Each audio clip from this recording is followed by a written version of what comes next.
Okay, today I'm going to be talking about the Great Depression. And in the background, there is Franklin Delano Roosevelt, who was one of the presidents of the United States who was able to save the United States from further destruction by the Great Depression. So the Great Depression was a time in the United States and maybe Europe as well, but mainly the United States, where people suffered greatly because of economic hardships and unemployment, etc. Much like the recession nowadays, but a depression is way worse than a recession. So, um, how does the Great Depression happen? Industry starts to slow down, and thus unemployment happens. And when unemployment happens, you have the ability to buy goods and food decreases, and that hurts the industry and farmers, and that hurts the businessmen who failed to pay their loans because the industry is hurt, and then the banks failed because the businessmen could not pay their loans. And when the banks fail, your savings are lost, and depositors start withdrawing their money from banks because they don't want to lose any more money. And as we all know, withdrawing money from the bank and not spending it slows down the economy furthermore, but it is natural because people do not want to spend in a troubled economy. So, what is the cause and spark of the depression? The causes of the depression were overproduction. Factories and farmers were producing more than they needed, more than the demand. Factory workers began to get laid off. So when you have factory workers getting laid off, workers cannot buy goods, even more goods. They have to watch what they're buying, so they don't buy goods. So farmers can't survive because they can't pay the loans, they can't make a living because of the overproduction and the low prices they get, because the more you produce, the cheaper the thing is.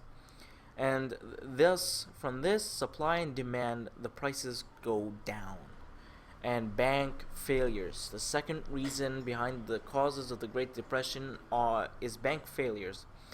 Banks close and they lose dollars. People default on loans, meaning they can't pay it back.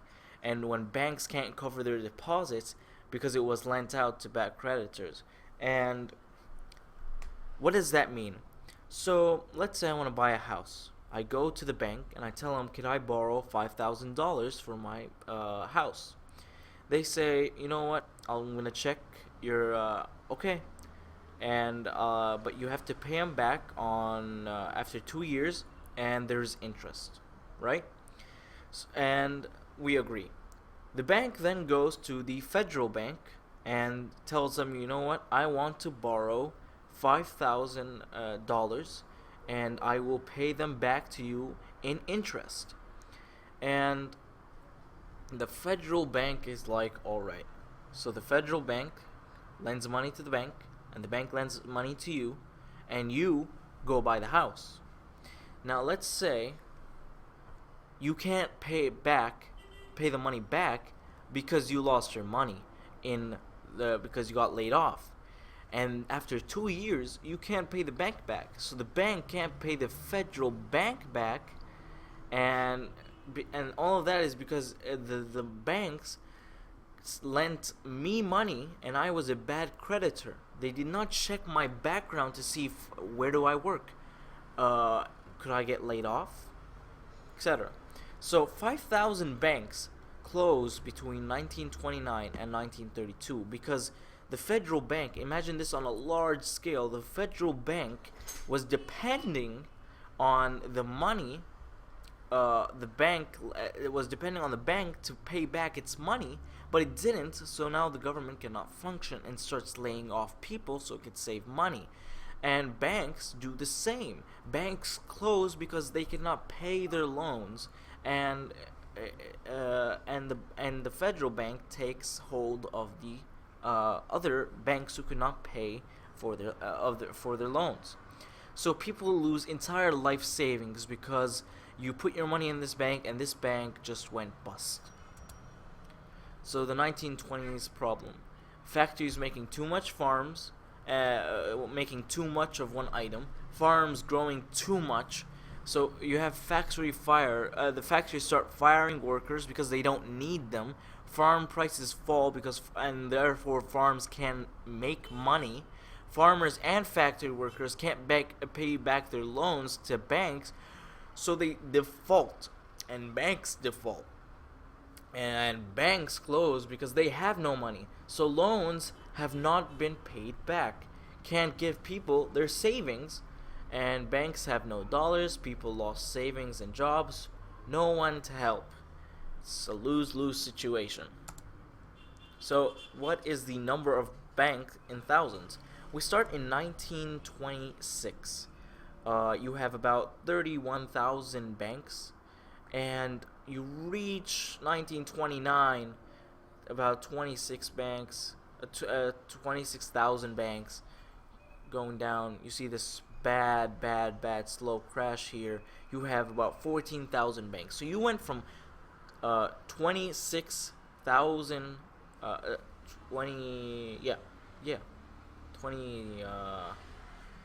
about 27,000 banks to 14,000 banks, which is an awful situation. So people default on loans, banks have no money to give back to the people, and banks close, people lose their savings. So the spark. What is the spark of the Great Depression? The spark was the stock market crash, Black Tuesday, on October 29th, 1929. The stock market crashed. Investors began to sell their stocks so quickly because they want, you know what, I don't want to lose any more money. I want more. I want to sell my stocks. So the supply and demand again, and you have massive sell-off, and prices begin to fall. And how? So you're buying on margin. So you're borrowing dollars to buy stock by just paying a small portion of what the stock is worth. So example, if there's 100 shares at $10, each share is $10, and so you need 1,000 to pay for the shares, right? But you only pay 300, and you still owe $700.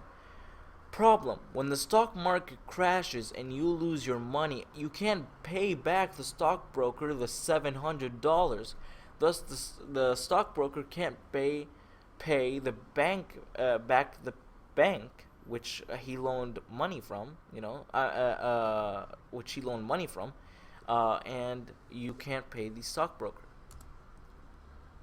So here's the Great Depression. You had the Dow Jones. You're going up, you reach this peak. Black Tuesday comes and you crash so hard, it's ugly. And this is the stock market low of 1932. So, we already said the causes of the Great Depression were overproduction and banks closing. The spark was the stock market crash, and the results were unemployment and life savings lost. Okay. So what are the effects of the Depression? You had jobless and homeless people. In 1930 to 1932, jobless goes from 4 million to 12 million. That is a huge number even today. Houses are lost. People become homeless. People are desperate to find jobs. And hatred is then directed to the President of the United States, who's supposed to solve these problems. And the President at the time is President Hoover. And President Hoover responds by saying it's not a government's job to fix the poor. And remember, in a capitalist society, government has no intervention. He says churches and other groups should help. But who lends church money? Who donates to churches? It's the people. And if people don't lend to churches, then how could church help? And people name poor places after Hoover because he just didn't do anything. You had Hooverville, Hoovermobile, Hobos, Hoover blankets, other stuff. You get the idea. Here's some pictures of the Great Depression. Oops. Here is, we could start at U.S. unemployment rate. You know, we start at 1929. It's at an all-time low, and suddenly skyrockets, stays there for a while.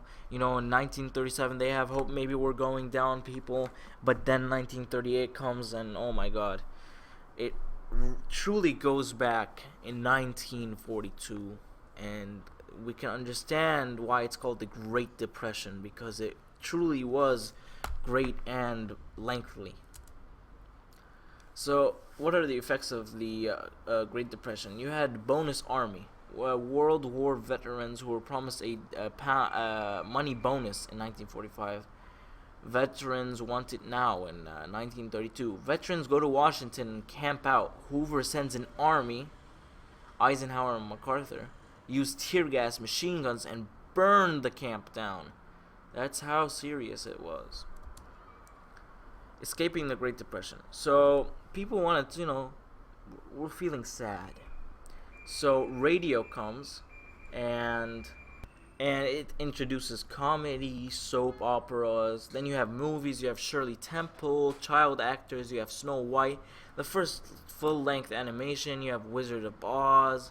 You have you have all these entertainment that remove the idea of depression from people's minds. That is it for today, and I thank you for watching this video. Remember, the blues were sang because people were sad, and the Great Depression was a very saddening time, and that is why the repression nowadays is to be feared. And therefore, I believe that hopefully the repression will not, and I wish so, that the repression will not continue and that we will rise once again, but hopefully not as long as it took people to rise again from the Great Depression. Thank you. My name is Ibrahim Darwish, and thank you for watching this video.